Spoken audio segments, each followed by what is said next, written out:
the Black community. And the reason why this continues to happen is because we're not doing that. If you're saying, oh yeah, we already do, no, we don't. Conversations in private circles do not count.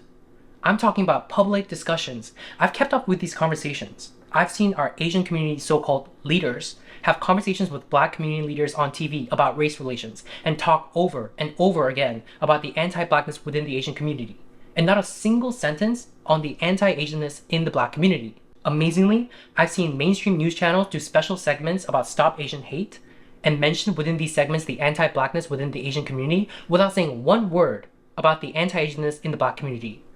On a segment that's supposed to be about our issues, our Asian leaders having conversations, doing public speeches, and on social media call out the anti-Blackness within our own, which is the right thing to do, but they stay silent as hundreds of videos emerge of Black people brutalizing Asians. I've been to Stop Asian Hate rallies and have seen again our so-called leaders denounce on stage the anti-Blackness within our community and talk about how white supremacy is dividing us all, and not a single word on the anti-Asianness within the Black community. Oh my God, let's go, man. My people, my lovers of history. Let me get straight into it. It amazes me how much Asians do not like Black people, how much they do not like African people.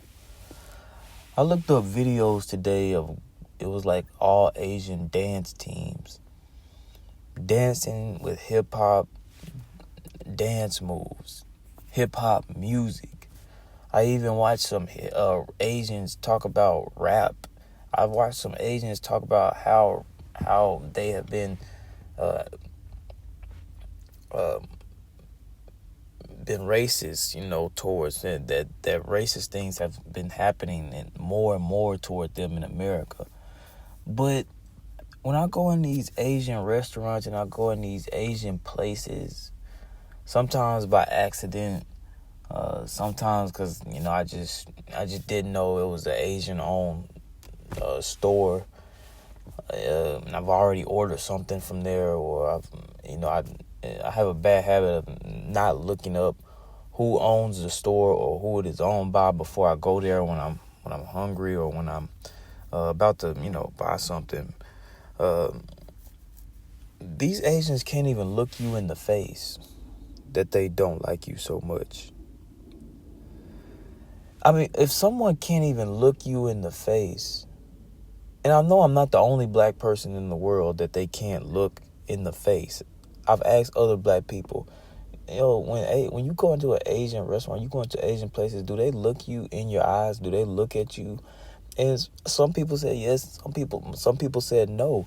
But the thing is, if someone can't even look at you in the eyes, in the face when they're talking to you, picture how much disgust and hate they have for you. I go into these, I hear about Black girls going into these nail salons all the time with Asians, and I know for a fact, I go to a 60% Asian school. I have Asian roommates. They have told me that the women in there talk about the Black women all the time. Sometimes in the restaurant, but definitely when they get home. Definitely when they're outside. And I saw these Asian women come out this nail salon that was in like a rundown town, like a rundown area. And I saw them getting their Teslas and drive off. And I said, man, how could you have that much hate for somebody? But those people that knowingly, most Black people know that Asians don't like them. Y'all have to know that Asian people don't like you. And if you're Asian listening to this, take some notes on, I'm not saying you have to change or anything. I'm just telling people to act accordingly. Because it makes no sense for a people to deal with people that hate them and get nothing back from them. Black people go to these Asian restaurants, they go to these Asian nail salons, they go to these Asian massage parlors, they buy Asian products. And Asian people can't even they can't even you don't even remember the last time you had a conversation with an Asian person. When is the last time you had an Asian friend? A true friend that's Asian in America. When is the last time an Asian person befriended you? Said, "Hey, I'm like came up to you or was in class with you or somewhere about, and you struck up a conversation and they said, 'Hey, how you doing?' or what's your name, or where you from?" When has the Asian person ever in your life tried to befriend you? See, the thing is, black people have no self-respect for themselves anymore. I mean, the self-respect is almost just gone completely. Because I just don't see how I can go and do a business deal with someone who not only am I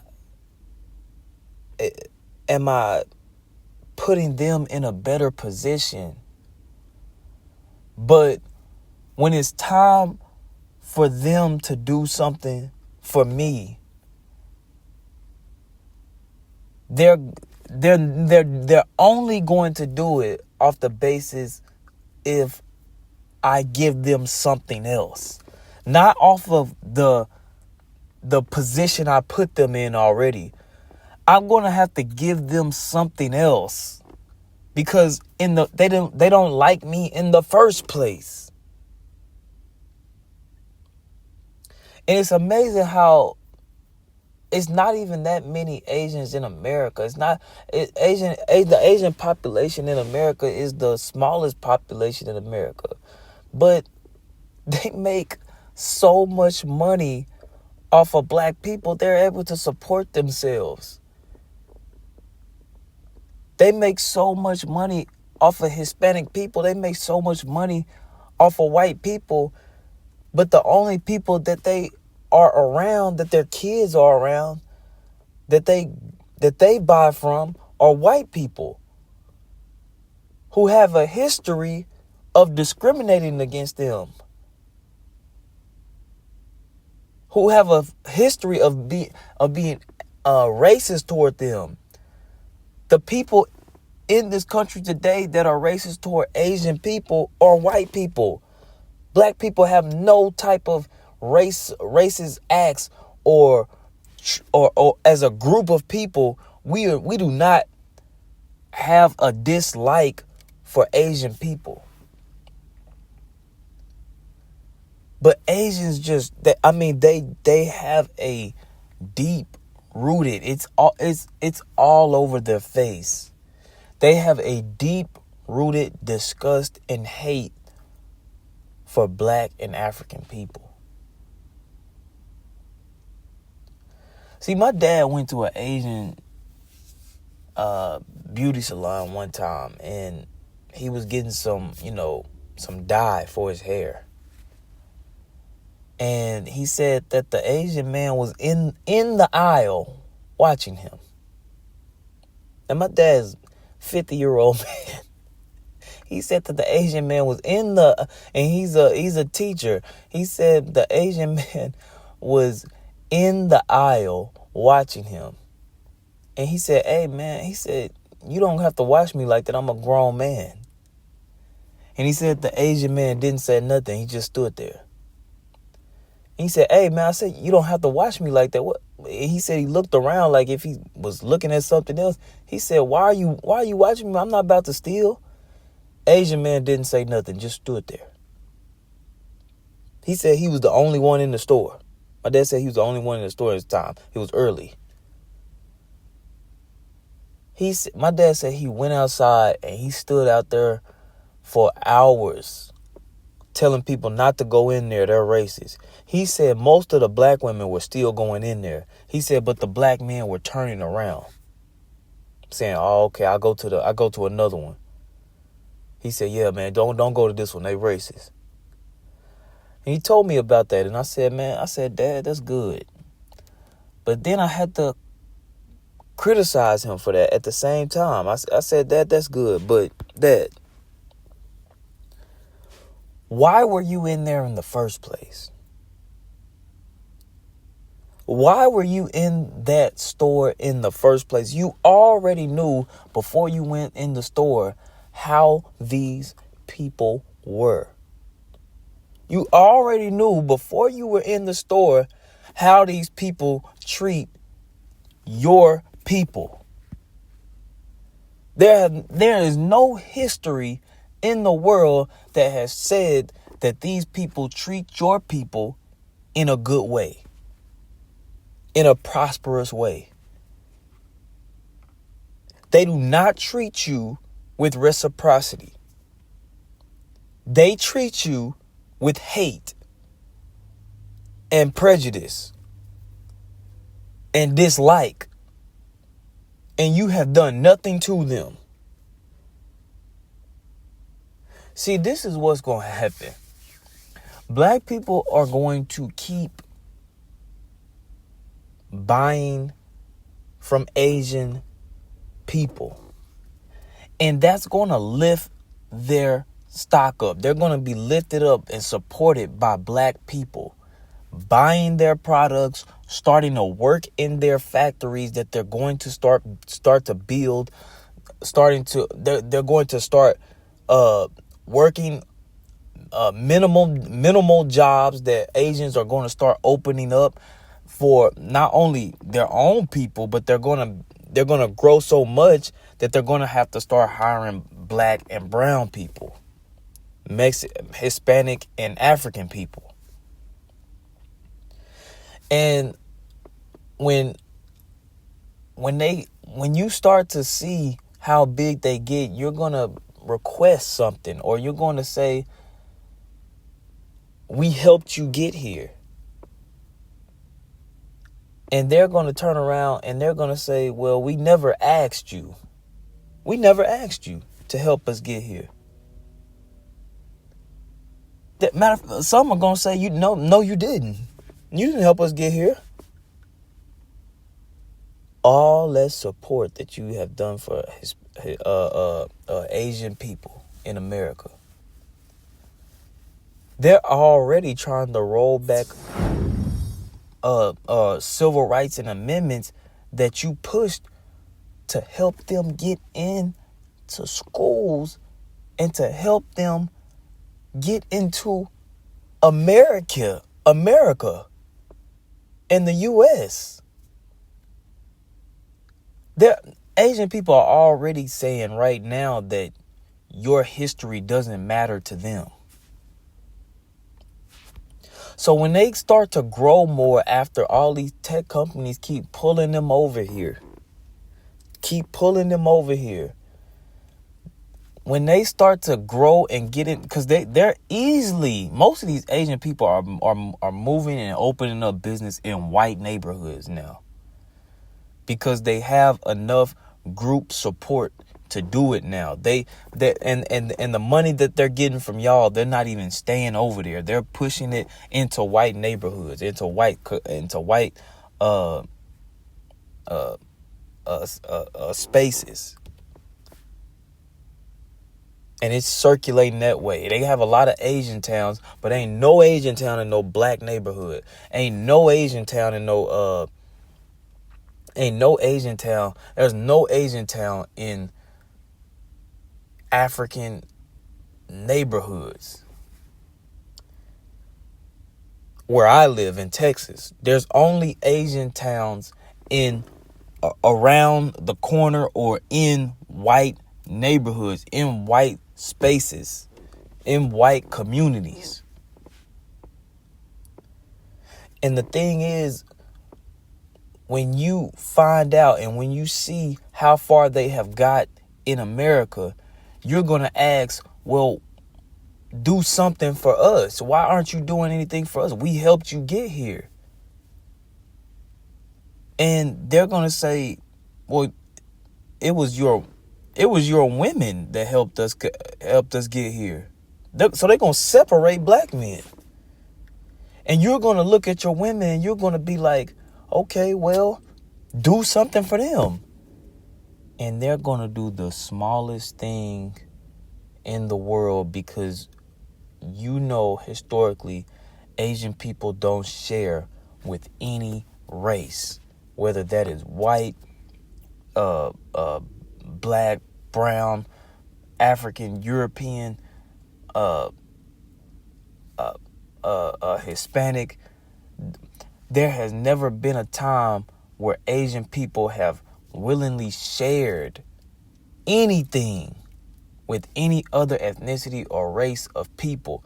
They have trouble sharing right now. That's what the trade war is about between Asia and China and America and the US right now. China is not willing to share. They're getting all these things. They're getting all these resources. They're getting all these trade routes. They're getting all these people who want to deal with them now. And the US is like, okay, well, you're going to have to share. And China is like, no.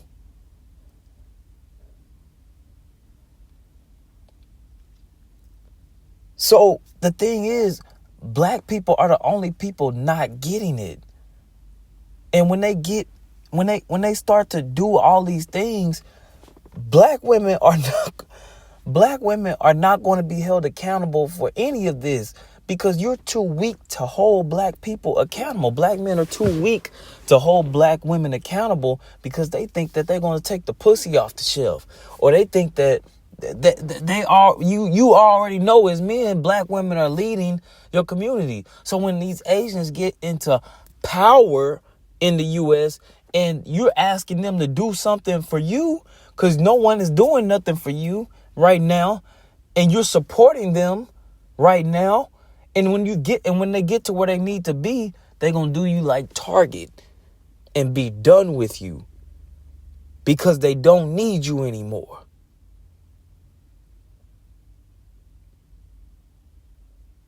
And you're going to look at your women, and your women are going to be like, don't blame us. And you're not going to blame them, because you don't got the balls to do it.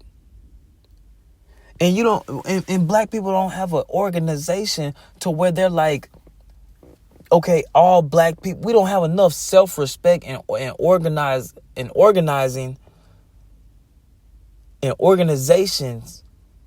to step up and say, stop buying from Asian places, from Asian people, period. Cut this out. Cut it off. They've made enough money off of y'all and hate you. They can't even look at you. Most black people in America don't have an Asian friend.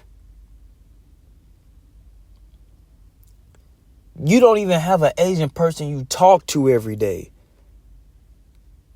They rather go to school with white people, with a majority white people, than go to school with a diverse group of people. If it's a black and brown school, there's not Asians at that school. Put it that way. Because Asians don't want to be anywhere near Hispanic or African people. But they will take your money. And when they take your money and do what they need to do with it, they're going to leave you hot and dry. Let's keep it a stack, bro. Most of the racism I faced out there was literally like just blatant, like disrespect, like If you from the hood, bro, you know how Asian people just treat black people, bro. And this is why there's a tension in the black community and the Asian community. Bro, Asian people like try to dismiss you and shit like that. They just try to treat you like you're stupid. You feel me? And they just try to like get you out their face type shit. And going to Asia, that's when I put two and two together. They just love doing that shit to black people, like dismiss you out their face and shit like that. You'll be in the store trying to buy something and they'll just try to dismiss you and hurry up and ignore you and shit like that. You'll be trying to talk and communicate with them and they'll just try to like shut you up as quick as All I could think about was the realization that racism against Asians is so downplayed. It's just simply not taken seriously. Because for a lot of Asians, their experience is completely invisible. Think about it, people never have any hesitation when it comes to making fun of Asians. This is a perfect example. Whenever people would make a black joke, right, they would always just like look around and like say it in silence. But when it comes to Asian jokes, there's been so many instances where people just said the most racist shit to me like I'm not even there. And that's a common experience for a lot of Asian Americans. People won't look back twice when saying an Asian joke. There are a lot of factors behind it. And I think a lot of people have heard a lot about this called the mother minority myth, right? Where essentially Asians are presented as subservient, hardworking, highly educated, law-abiding citizens. And you know, they make the most out of any other group. So no way they face racism or discrimination. No way. What's damaging about the model minority myth is that it essentially just creates a racial wedge between, I think, the black community especially. Essentially just a direct contrast to white people's Why are we the victims? My parents are good Christians. We've been through so much, and to go through this. In 1991, a Korean liquor store owner shot and killed Latasha Harlins, a 15-year-old black girl who the owner believed had stolen a bottle of orange juice. The Korean American could have been sentenced to 16 years in prison, but the judge placed her on probation. What, 6 months probation? I mean, the people were pissed then.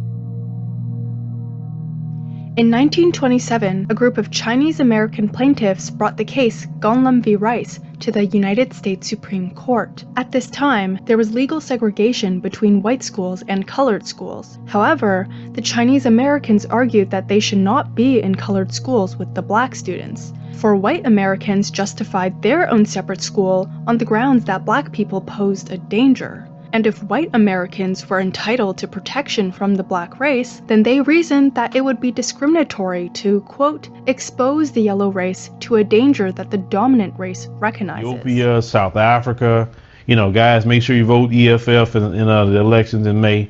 Get the ANC out. The ANC are bootlicks. You know, people in Ghana, you know, many, you know, countries that follow us, Cameroon, you know, you have to stop these Chinese from coming to your countries, because then they come to your countries and they disrespecting the hell out of you. They're constantly doing it.